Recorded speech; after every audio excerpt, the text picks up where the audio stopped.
la détermination. Quand la détermination va s'afficher, Patrice Talon va prendre la fuite. Il ne va pas reculer seulement, il va prendre la fuite. Parce qu'il a un problème en ce moment. Patrice Talon a un problème, je le répète publiquement encore. Plusieurs milliers de milliards de nos francs CFA qu'il a pris, les prêts qu'il a pris en notre nom, il les a dans sa poche. Comment faire pour les recycler? Comment faire pour en jouir s'il quitte le pouvoir? Un braqueur, ce n'est pas quelqu'un d'élégant. Ce n'est pas parce que vous êtes riche que les autres ne sont rien du tout devant vous. C'est un pauvre type. S'il était quelqu'un, je peux comprendre. Parce que ce n'est pas la première personne, il ne serait pas la première personne qui est restée à la tête d'un pays pendant des décennies. Regardez l'exemple de Singapour. Mais c'est pas ceux-là, ils avaient une certaine ambition, ils avaient une idée de leur pays, ils avaient un sens de l'État. Ça fait un amour, ils voulaient faire quelque chose pour leur pays. C'est pas le cas de Patrice Talon. Patrice Talon est un despote, c'est un gars qui ne peut pas vivre sans écraser les autres. Parce que c'est un faiblard. Il ne supporte même pas la contradiction. Vous ne pouvez pas dire à quelqu'un si ce que vous vous dites là n'est pas bien, non, dès que vous dites ça, vous êtes un ennemi. Je n'ai jamais vu ça ailleurs. En fait, c'est ce que vous dites. Patrice Talon, il veut être l'empereur au Bénin jusqu'à sa mort. Maintenant, si après sa mort, vous attaquez à ses héritiers, bon, lui serait déjà parti. C'est lâche. Parce que tout ce qu'il fait là, il ne pense pas à sa progéniture. Il ne pense pas à ses enfants, il ne pense pas à ses petits-enfants. Comment la société les regarde? Qu'est-ce qu'ils vont devenir dans la société béninoise? Ce n'est pas sa préoccupation pour l'instant.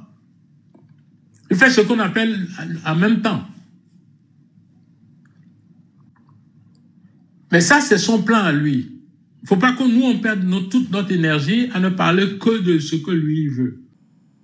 Oui, je disais en premier lieu, au niveau des exilés et dont on a besoin de l'unité pour le combat, il y a des gens qui forcément ne sont pas exilés parce qu'ils ont envie d'être exilés, c'est parce qu'ils ont négocié. Ils ne sont pas exilés parce qu'ils sont opposants, mais parce qu'ils sont déjà dans le système France-Afrique et ce système étant déjà en cours au Bénin, ils ne verront pas l'intérêt de combattre ce qui se passe sur place au Bénin. Donc, comment faire pour faire l'unité malgré ce problème? Deuxième chose, c'est au niveau de la résistance. Cette résistance doit-elle tenir compte du combat de candidat Azanaï à l'interne pour phagocyter l'ensemble de tous ceux qui sont prêts à faire une résistance dans une unité, et comment cela pourrait-il se faire? Et enfin, je parlais enfin du temps, du facteur temps. Le facteur temps, je dis, pour moi, nous sommes en retard. Nous sommes en retard parce que on laisse la main à l'adversaire de préparer tout, de prendre toutes les dispositions dans tous les domaines possibles et de mettre des barrières partout, de sorte que la lutte sera de plus en plus difficile. Plus on met de temps, plus ça va être difficile. Voilà mes trois idées. Ce que vous avez dit, monsieur Maître, vous êtes avocat, non? Allô? Non, je suis un maître spirituel. Ah, vous étiez un avocat, sinon j'allais chercher une baguette de pain. Je suis un maître spirituel. Ah, vous n'êtes pas avocat. Moi, je veux les avocats que je vais manger. Bon, bref. Écoutez, ce que vous avez dit, c'est vrai que, bon, je vous ai dit, parmi nous, il y a des infiltrés. Hein. Il y a des gens qui sont là, qui sont soi-disant exilés, mais bon, ils ne sont pas exilés. Euh, il y en a d'autres qui sont de vrais exilés, qui ont peur, mais ils sont exilés. Il y a de tout pour faire un monde. On ne peut pas refuser cela. Pour ce qui concerne la résistance, il n'y a pas il n'y a pas plusieurs formes de résistance. Il y a la résistance tout court. Et si nous faisons quelque chose à l'étranger, on doit finir par faire la jonction avec ceux qui sont à l'intérieur. Parce que nous ne pouvons pas rester à l'étranger et changer les choses sur le terrain si nous ne sommes pas en alliance avec ceux qui sont à l'intérieur. Donc il faut saluer le travail du président Azanaï parce que c'est lui seul qui tient le discours de la résistance. Quand il tenait le discours de la résistance pour dire qu'il ne fallait pas qu'on compose avec une dictature et autres là, s'il avait été écouté, je pense que on aurait pu avancer. Patrice Talon il a entretenu l'illusion, a fait croire aux gens que les démocrates pouvaient arriver à quelque chose à travers le processus électoral. Mais j'ai entendu le président Azanaï dire plusieurs fois qu'on ne négocie pas avec un dictateur. Quand il y a un dictateur, il faut le combattre. Il faut lui résister. Et je pense qu'il a raison. Comment vous pouvez aller... Oui, je ne veux pas... Il y a des personnes qui sont en prison, je ne veux pas compliquer leur existence. Mais il y a plusieurs parmi eux, avant qu'ils ne connaissent la prison, ils ont eu l'occasion de parler avec moi. Et je leur ai dit,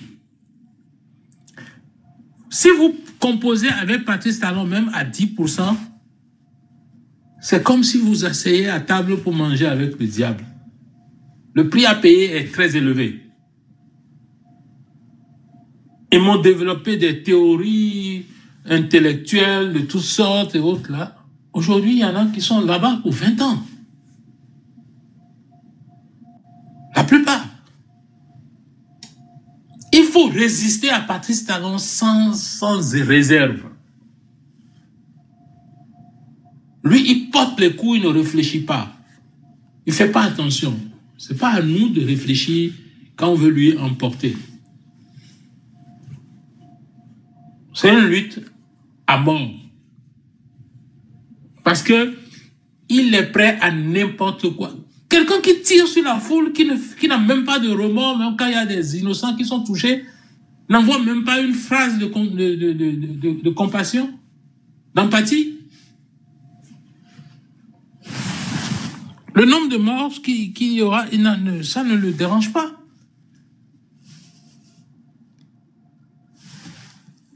Malheureusement, c'est ça. C'est à nous de nous battre avec la même détermination, sinon il ne va pas reculer. Parce que Patrice Talon, il a une préoccupation majeure. Je le comprends, hein? Ce n'est pas que je le soutiens, mais je le comprends. Quand il a pris la dette de 2000 milliards, et en 10 ans, il a monté ça à 9000 milliards, qu'il a fait des infrastructures qu'on peut chiffrer autour de 1500 milliards. La différence se trouve dans ses poches. Aujourd'hui, il est en position de prêter de l'argent au Bénin. Vous savez ce que ça veut dire? Que vous allez payer des dettes, maître. Vos enfants vont payer, vos arrière-enfants vont payer, ils ne vont pas finir de payer à la famille Talon. Ça veut dire que même après votre mort, vous continuez d'être son esclave. C'est pour ça qu'il vous dit qu'à partir de maintenant, vous n'avez même plus le droit de parler, il n'y a plus de parti d'opposition, il n'y a plus rien. Vous voyez jusqu'où il veut pousser le culot? Parce que il a construit des infrastructures, il a fait des routes, dont certaines deviennent des rivières dès qu'il y a 2-3 pluies. Ça suffit pour que vous vous taisez. Parce que de toute façon, vous n'êtes rien qu'un esclave. C'est ça qu'il est en train de vous dire.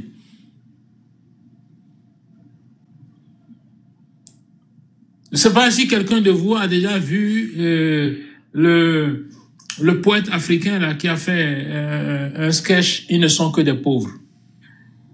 Vous avez vu ça? Quelqu'un a vu ça parmi vous?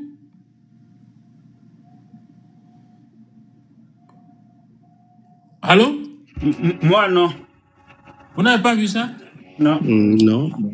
Ah, si vous voulez, même dans votre direct, là, je vais vous envoyer ça. C'est quelques minutes. Vous allez passer ça.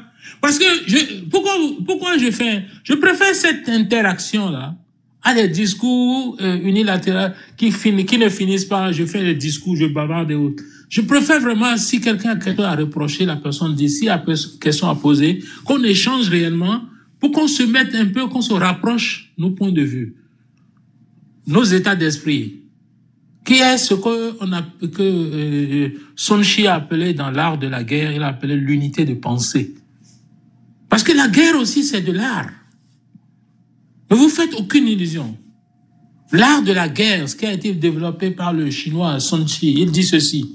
La guerre, il a dit, quand il a commencé son exposé, il a dit que la guerre, c'est une nécessité. Tout le monde est un guerrier.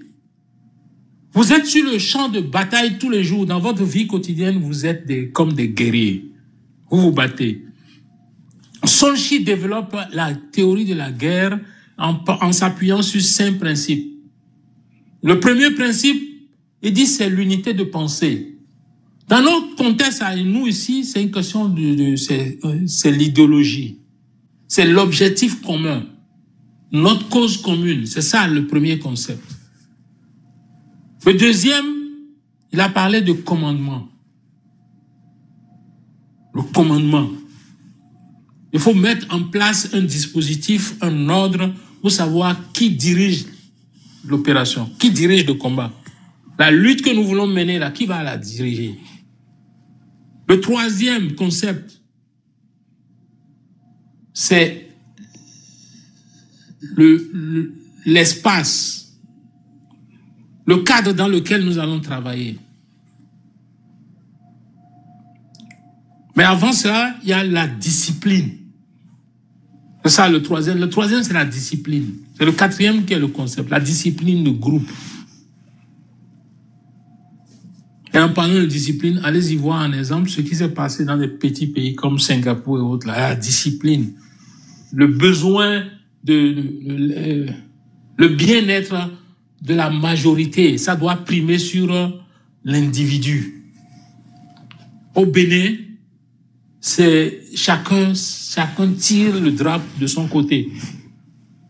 Chacun tire le drapeau de son côté. On veut tout, chacun veut tout pour lui, mais rien pour les autres. Quand vous voyez Patrice Talon, c'est tout pour lui, rien pour les autres. Il n'a pas construit une seule école, il va prendre les terrains qui appartiennent à l'État, il met un truc là-dessus, il dit que ça s'appelle École Talon. À côté, à quelque part de Cotonou, il y a encore des écoles, ce sont des appartements. Quand il pleut, l'autre descend directement sur les élèves. Donc, quand je parle de Sun Tzu, je reviens à lui pour dire que le quatrième concept, il a parlé de l'espace dans lequel on va agir. Et le cinquième et le dernier, c'est le temps.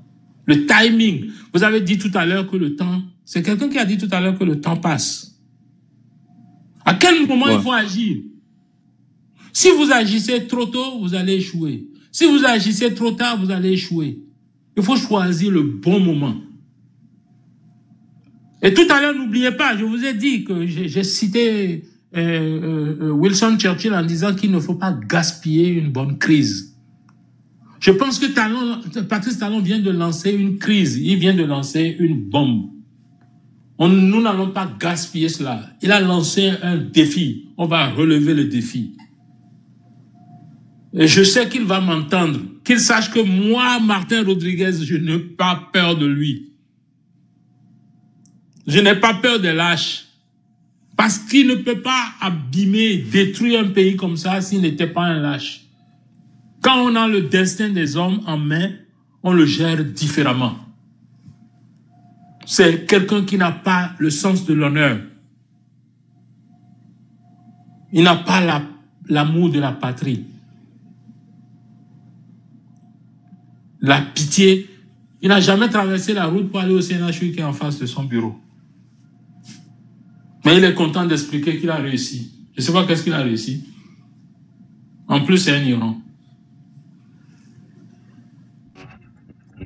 L'élément que je vous ai fait écouter. J'espère que le son était correct. Donc, monsieur Rodriguez, vous pouvez, si vous voulez commenter ça, vous pouvez y aller. C'est comme si j'entendais Patrice Talon parler. Il agit parce qu'il pense que nous ne sommes que des pauvres. Nous avons droit à tout sauf à la moindre chose. Nous n'avons droit à rien. C'est violent comme ces paroles que vous venez d'entendre. C'est produit par un Africain. C'est le miroir de la société dans laquelle nous vivons. On dirait qu'il parle du Bénin.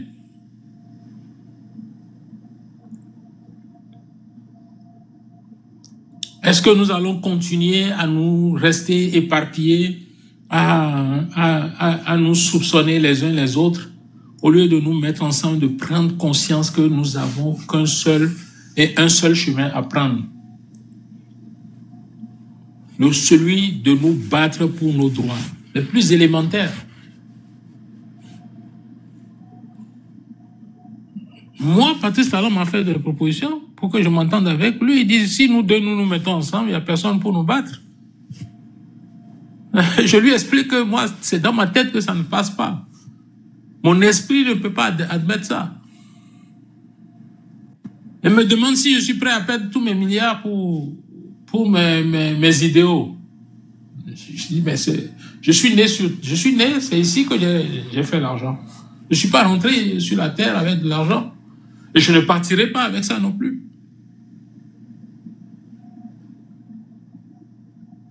Ça revient à répondre à plusieurs des personnes qui ont posé les questions tout à l'heure. Madame Georgia, vous êtes là? Oui, 565, je vous écoute. Vous savez ce que vous avez à faire. Tout un chacun, monsieur le Russe. Vous avez entendu? Il n'est pas là? Le Russe est reparti en Sibérie. Il va aider Poutine à attaquer l'Ukraine encore? Le Russe, il est en bas, il est dans les commentaires. Ok. Donc, on a encore deux amis ici qui n'avaient pas posé de questions. Monsieur Rems, vous pouvez prendre la parole si vous avez un petit commentaire ou une question à Monsieur Rodriguez. Rems 75, oui. Oui, bonsoir Jules, bonsoir le panel. Bonsoir Monsieur le sénateur. C'est un plaisir de vous entendre à chaque occasion que vous passez. Je sais pas si les Béninois arrivent à toucher ce que le message que vous passez. Et à chaque fois, j'ai le plaisir de vous écouter. Je décrypte encore, j'ai des trucs qui me reviennent à chaque fois. Et je suggère à ce qu'on aille à votre école. Parce que c'est des trucs tellement rationnels, tellement véridiques, simples à comprendre, tellement lucides. La lucidité est là. Il n'y a plus qu'à choisir le chemin qu'on doit prendre. Ceci étant, il y a Georgia qui avait posé une question tout à l'heure, vous avez répondu, entièrement répondu, et il y a d'autres qui sont venus. Et c'est le combat que nous devons mener. Ce combat, c'est pas le combat des Béninois qui sont à l'intérieur. Et je pense plutôt que le combat qui est sur la table actuellement, c'est le combat de la diaspora. C'est la diaspora qui doit mener ce combat-là. Parce que nous, on a fini de manger.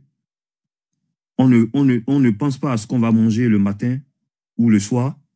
On a déjà tout ce on pense qu'à là-haut partir en vacances. C'est ça. Eux, ils sont occupés à penser à ce qu'ils vont manger. Ils n'ont pas l'esprit et d'être éclairés à toutes les problématiques du pays. Ils sont maintenus dans la pauvreté. Vous venez de le dire. Et c'est un système, il a bien mis en place. Il les a appauvris déjà, il les a soutiré les primes pour ceux qui travaillaient. Dès qu'il est venu, il les a mis, virés à fermer les entreprises comme il faut. prendre les entreprises qui sont rentables de l'État dans son giron. Tout est calculé. Le gars, il est méticuleux. Hein. Machiavel, il n'y a pas pire que lui. On le sait. Mais qu'est-ce qu'il faut faire? C'est nous, la diaspora. Le combat est pour nous. Ceux qui sont patriotes. Il faut le patriotisme pour sauver le Bénin actuellement. C'est un combat patriotique. On est à l'ère de l'ère du patriotisme en Afrique. Et le Bénin n'échappe pas. Mais qu'est-ce qu'il faut faire? Mobiliser. Vous avez les couloirs, vous m'avez parlé des Juifs, vous en savez quelque chose. Et je sais que par là-bas, on peut gagner quelque chose. Sur le plan communicationnel, c'est un grand atout. Quand on est implanté dans ce truc-là, je peux pas dire plus. Je sais ce que c'est. C'est un gros pouvoir pour le communicationnel. Et nous, indépendamment de la lutte qu'on peut mener en groupe, pourquoi pas ne pas partager des panels, éclairer le peuple béninois. Et on sait que beaucoup sont sur TikTok actuellement. Ils nous suivent.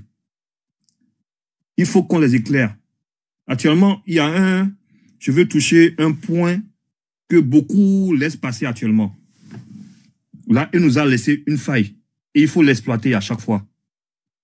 Comment se fait-il qu'on va à une élection présidentielle, c'est deux gars de la même région qui va à cette élection?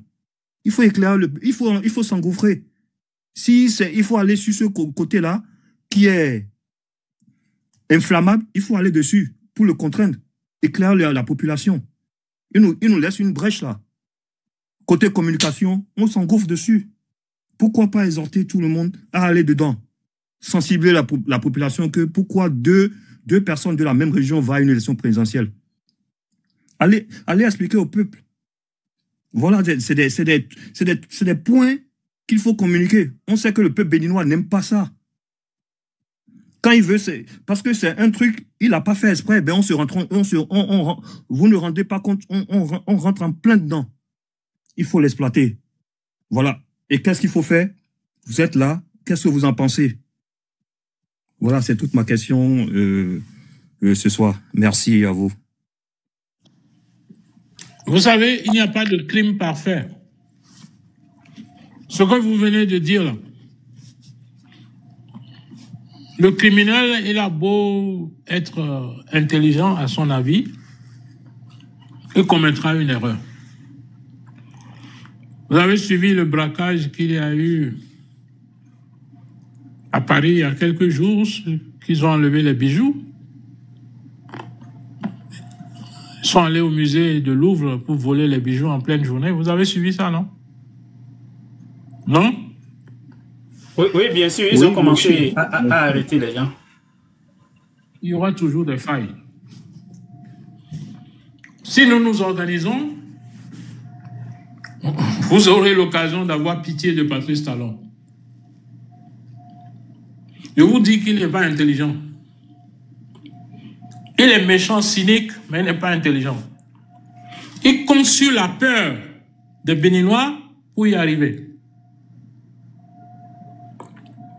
Mais si nous avons peur, lui, il aurait gagné.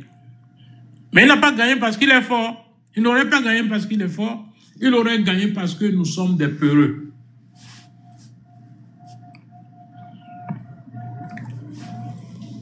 Il aurait gagné parce que nous sommes des peureux.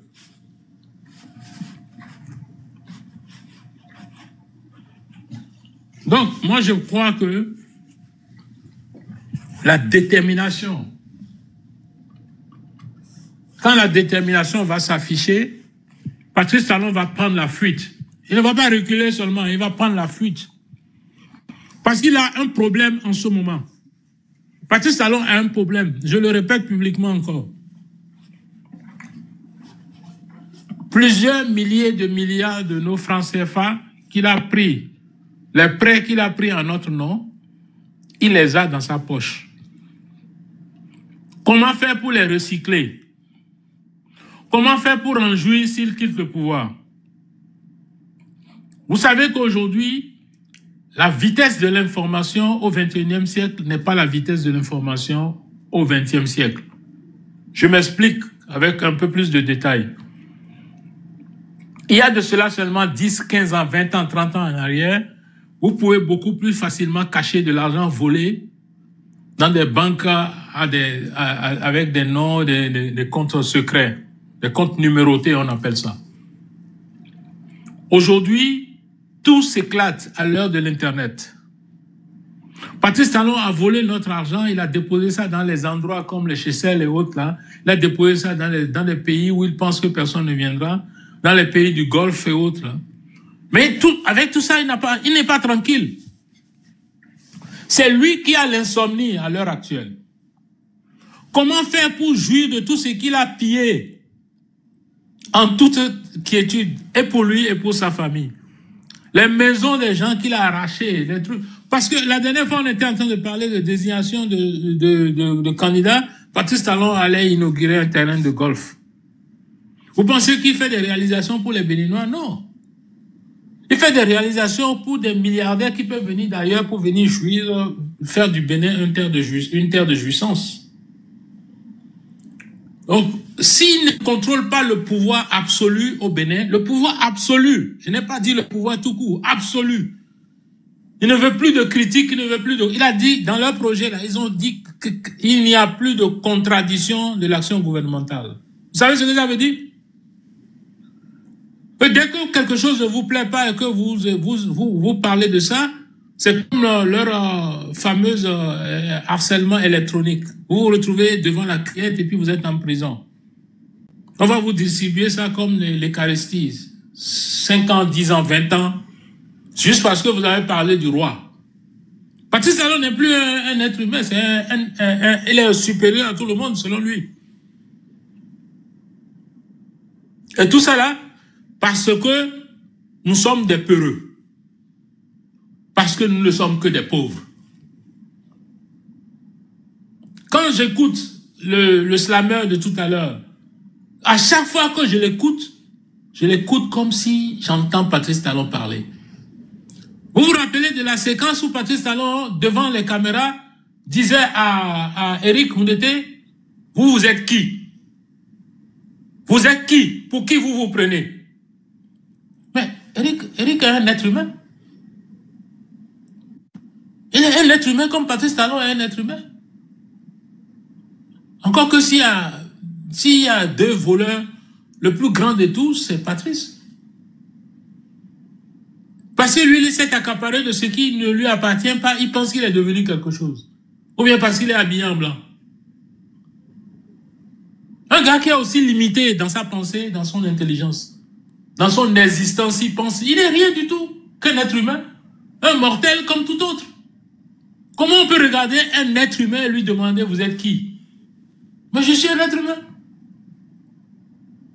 Je suis tout court. Et c'est celui-là qui nous dirige, et c'est celui-là qui veut nous prolonger son pouvoir avec un Sénat. Mais Paul Biya, c'est rien du tout. Parce que Paul Biya, au début de sa vie à la tête du Cameroun, n'a pas pris toute l'économie du Cameroun jusqu'à aujourd'hui. Au Cameroun, aujourd'hui, vous avez des hommes d'affaires, des commerçants, des privés, des pauvres, des riches, de tout ça. Vous avez toutes sortes de catégories. Mais Patrice Talon, aujourd'hui, au Bénin, vous connaissez une personne qui peut lever la main aujourd'hui au Bénin pour dire je fais des affaires, mes affaires marchent, et le lendemain, il n'est pas à la criette. Vous en connaissez? C'est ceux qui ont de la chance, qui ont pris la fuite, qui sont dehors. Sinon, c'est soumettre sous terre ou 20 ans en prison.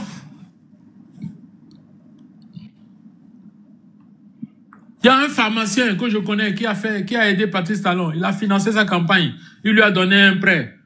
Il a mis le pharmacien à débord. Il l'a enfermé pour histoire de faux médicaments, les faux problèmes qu'il a soulevés. Là. Il a pris faux médicaments. Le gars, il est resté en prison. Il devait aller se soigner. Patrice Talon ne voulait pas le laisser sortir. Alors que celui-là a donné des centaines de millions pour lui, pour qu'il devienne président. Le gars est mort. Quand on l'a relâché, quelques jours après, il est mort. Excusez-moi, monsieur Rodriguez, sur ce dossier, j'ai une précision à donner. Il y a un bâtiment que le monsieur qui est décédé à Desbords gérait et l'État béninois a loué ce bâtiment Et les enfants du grand frère de ce monsieur doivent profiter de ça. Le bâtiment est loué à 2,7 millions le mois. Depuis que Talon a pris le pouvoir, ils n'ont jamais payé le loyer, mais l'État béninois continue de jouir de ce bâtiment. Et ce monsieur qui gérait le bâtiment, à Débord, est parti comme ça. Et personne n'a le courage de réclamer quoi que ce soit. S'ils veulent aller à la criette, ils peuvent aller réclamer. Hein? C'est un braqueur. Ce n'est pas quelqu'un d'élégant. Ouais, c'est pas parce que vous êtes riche que les autres ne sont rien du tout devant vous. C'est un pauvre type. S'il était quelqu'un, je peux comprendre.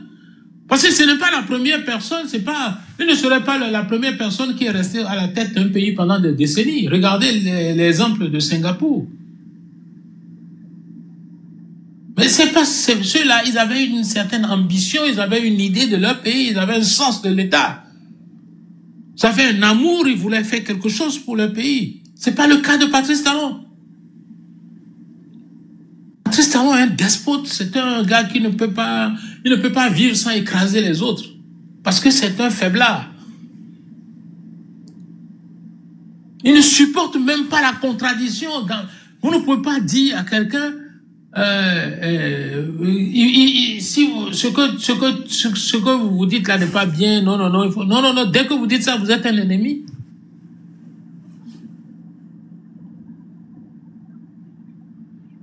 Mais c'est pas sa faute. J'ai déjà dit dans plusieurs de mes sorties, il faut pas qu'on accuse Patrice Talon tout seul. Sur près de 30 ans, des cadres béninois, les hommes politiques béninois de toutes catégories confondues, ils lui ont donné le patrimoine de l'État. Là où il a ramassé le plus gros, c'est sous Yaïbouni. Le coton, les engrais, les subventions, le PVI, il a tout pris. Quand vous demandez à Yaïbouni, il dit « Ah, il m'a forcé ». Je ne sais pas si Patrice Talon est un violeur, je ne sais pas s'il est... Je ne sais pas qu'est-ce qu'il fait, mais comment il viole, comment il force un président, je ne sais pas. Je ne sais pas s'il a des armes, je ne connais pas. Mais c'est ce que je constate. C'est le résultat, ça.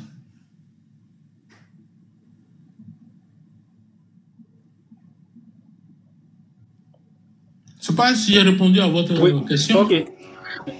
Ok. Merci, M. Rodriguez. Il reste M. Oba qui n'avait pas posé de questions. Ah oui. Bonsoir, M. Jossou. M. Biafrika, bonsoir à tous. Bonsoir, sénateur. Ouais. Bon, je vais d'abord commencer. Moi, je vais poser juste une question au sénateur. Avant de poser ma question, je vais expliquer deux choses. C'est-à-dire, en 2016, le président Patrice Talon avait qualifié le chemin de notre pays, Dahomey, qui est devenu le Bénin, a parcouru jusqu'en 2016 de passé honteux. Et pour le président Patrice Talon, c'est à bannir totalement, à raser. Maintenant, le président Patrice Talon cherche maintenant à créer une institution pour recycler les principaux acteurs de ce passé honteux pour consultation. Est-ce que c'est pas une honte pour notre République? Et Monsieur Rodriguez, vous êtes aux États-Unis. Vous savez, aux États-Unis, les pays de l'Occident qui ont cette institution comme le Sénat ont une vie politique bien animée, c'est-à-dire ils organisent des élections, les élections sont ouvertes et la liberté d'expression est garantie pour l'opinion publique et la vie syndicale est activée et les débats publics sont les débats politiques sont publics et sans répression. Maintenant, ces pays-là, ces institutions jouent un grand rôle dans les pays développés en général. Ces institutions jouent un grand rôle et on connaît le vice-président aux États-Unis, le Sénat aux États-Unis, et ça marche bien. Maintenant, ce que je vais poser comme question, et avant de poser ma question, c'est-à-dire on a des pays qui ont des Sénats, comme le Cameroun, la Côte d'Ivoire, le Togo, etc. Et on connaît leur bilan.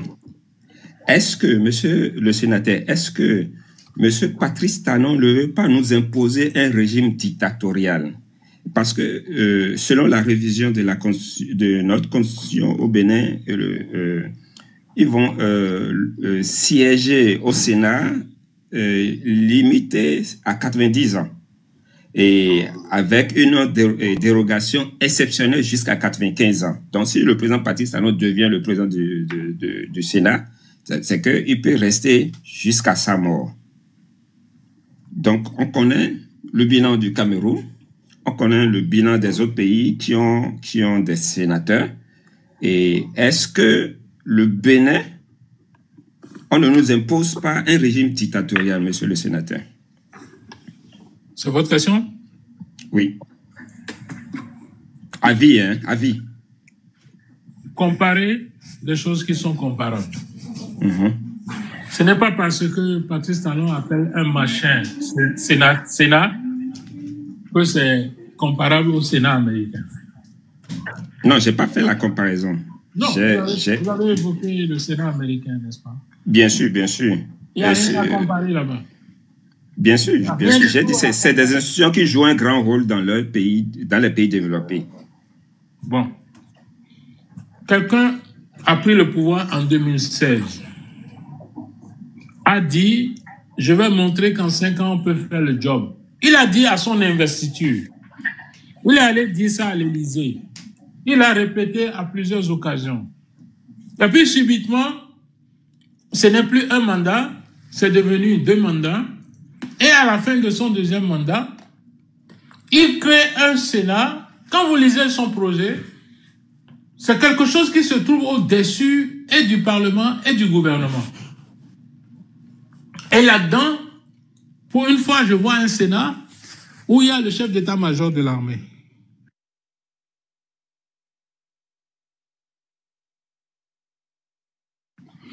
Je n'ai jamais vu ça ailleurs. En fait, c'est ce que vous dites. Patrice Talon, il veut être l'empereur au Bénin jusqu'à sa mort. Maintenant, si après sa mort, vous attaquez à ses héritiers, bon, lui serait déjà parti. C'est lâche. Parce que tout ce qu'il fait là, il ne pense pas à sa progéniture. Il ne pense pas à ses enfants, il ne pense pas à ses petits-enfants. Comment la société les regarde? Qu'est-ce qu'ils vont devenir dans la société béninoise? Ce n'est pas sa préoccupation pour l'instant. Il fait ce qu'on appelle en même temps.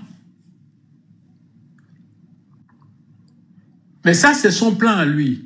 Il ne faut pas que nous, on perde toute notre énergie à ne parler que de ce que lui veut.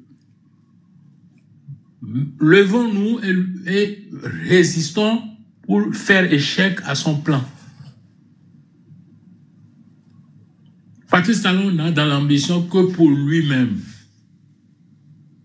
Même pas pour sa famille, parce que quelqu'un qui veut préserver sa famille ne doit pas se comporter comme il fait. Parce que l'âge n'avance, l'homme comment je peux dire? L'homme recule quand le temps passe. Le reste du temps qu'il reste pour Patrice Talon à vivre, je lui souhaite qu'il vive autant qu'il a déjà existé jusque-là. Mais il n'y pense pas. Ce n'est pas à moi de penser à sa place. Vous voyez? Oui. Donc, monsieur le sénateur, avec tout ce qui se passe actuellement en République du Bénin, en tant qu'ancien doyen qui maîtrise bien la politique béninoise, qui est plus proche des anciens chefs d'État aussi, vous proposez quoi au peuple béninois dans ce cas-là? Je dis qu'il y a un travail qui est en cours. On est en train de faire un travail. Et que ce qui vient de se passer, ce qui est en train de se passer, c'est une très bonne occasion. Moi, je dis aux Béninois, n'ayez pas peur. Vous connaissez la fameuse phrase de Jean-Paul II en Pologne face à la machine de répression de l'Union soviétique à l'époque? Vous connaissez cette phrase-là, Monsieur Oba? Non. Pas du tout. OK. Vous savez que il y a eu à la fin de la Deuxième Guerre mondiale, il y a eu immédiatement une nouvelle guerre qui a commencé, qu'on appelle la guerre froide. Où les 2 grandes puissances, les 2 blocs, puisque le monde était divisé en 2 blocs, le bloc occidental et le bloc de l'Est. L'occidental est dirigé par les États-Unis. Et c'est par là ils ont créé l'OTAN et tout ça. À l'Est, il y avait l'Union soviétique, les pays satellites de l'Union soviétique, la Pologne et tout ça là, qui faisaient face aux Occidentaux. Vous savez ça? Allô? Oui, on vous suit. Alors, mais dans ce combat, les Occidentaux, ils avaient un allié silencieux qui était très efficace, c'est l'Église catholique.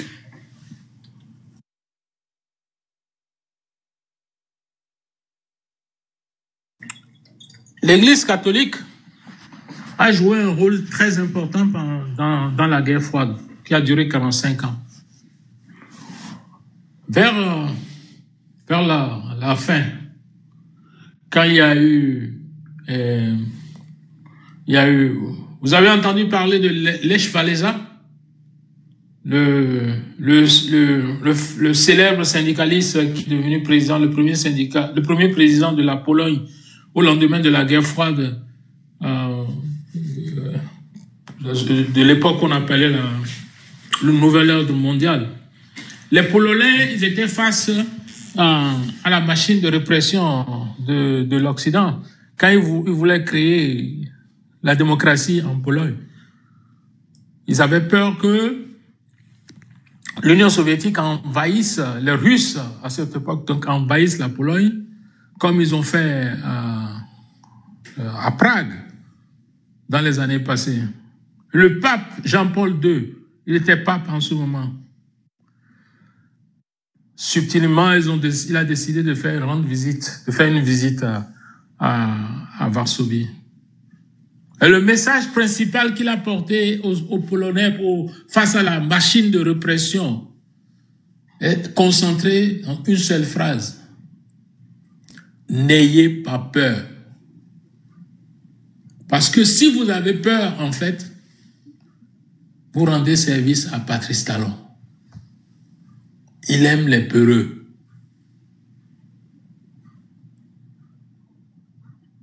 N'ayez pas peur.